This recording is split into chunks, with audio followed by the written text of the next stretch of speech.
Welcome, everyone. Have you ever wondered what it takes to be as cool, composed, and intelligent as Ayanokoji Kiyotaka from Classroom of the Elite?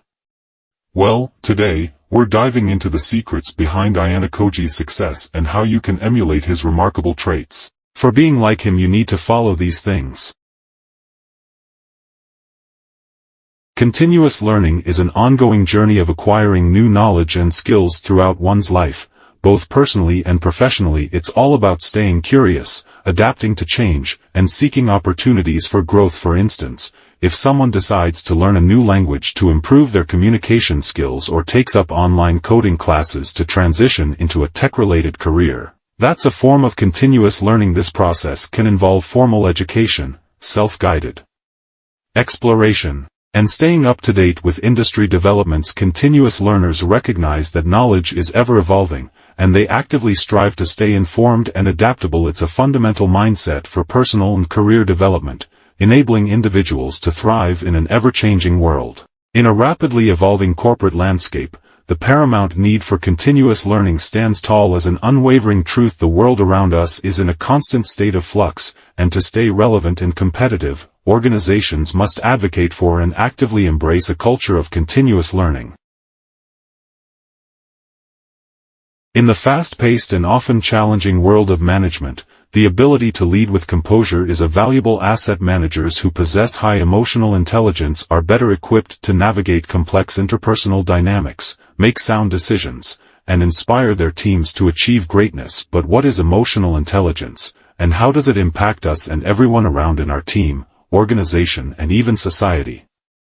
Emotional intelligence, often referred to as EQ, is the capacity to recognize, understand, and manage one's own emotions, as well as effectively recognize and respond to the emotions of others. It encompasses self-awareness, self-regulation, empathy, and effective relationship management. This not only allows us to monitor and regulate our emotions and reactions to the environment around us, but also to recognize changed behavior in the team around us. Managers who cultivate emotional intelligence are able to build strong, productive relationships with their team members, resolve conflicts, and foster a positive work environment. I will give 3 tips to control emotions when you feel the anger and frustration rise in you. Stop and take a breath. Learn to be more present and think about what is happening from a more factual place. Think about what is happening versus what do I think it happening. This can make a huge difference and start to shift your perspective. You come to understand that what is happening is very different from what you think is happening, which is based on your life experiences. Tip 2. Start to think about conversations from the perspective of, whose conversation is this?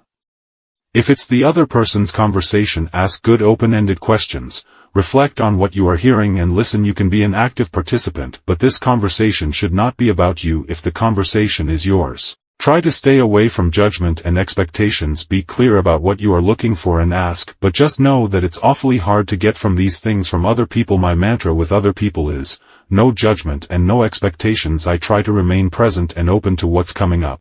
Tip 3. Maintain good body language at a minimum. Stand or sit tall, shoulders back and down, head and chin up and eyes forward. The next level is putting a smile on your face. Pay attention to closed-off body language. What are you reacting to and why?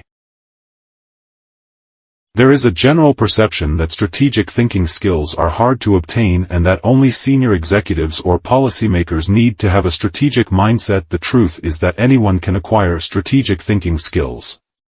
I used to be an operations person, and I liked moving things forward and focusing on tactics. I was able to develop the capability of thinking strategically through writing global go-to-market plans. This approach was necessary to enable different marketing functions to work together and numerous country marketing managers to plan and execute their local campaigns. I learned by asking questions, and by fielding others' questions I learned to listen and discuss different scenarios. First step: be proactive, understanding that strategic thinking is all about being prepared for the future. Take initiative and do things before you're asked to, or you need to respond reactively. Did you obtain extra copies of a board report in anticipation of those who have not provided an RSVP? Have you been backing up all the department's key files onto an additional source in case of system crash? If so, you tick the proactive box, and keep up the good work. Second step: understand counter-arguments. It would be rare for a strategic thinker to believe that their ideas, and their ideas alone, were always right. Developing an understanding and appreciation of opposing ideas, opinions, arguments, or positions will develop your strategic thinking skills by creating an understanding of the whole picture. The more you explore alternative arguments, the easier you'll find seeing projects and ideas holistically will become. Third step: constantly optimize. No matter what project or piece of work you're tasked with, always look for ways to optimize and improve what you produce. Strategic thinking is all about being able to recast strategy and reset direction, being adaptable and ambitious simultaneously. Make sure everything you work on, from a social media report, to a team presentation, to a market research paper, generates maximum value. Personalization is to make something suitable for the needs of a particular person, and adaptation is the action or process of changing something, or of being changed, to suit a new purpose or situation. Demonstrate that these concepts are related, yet different.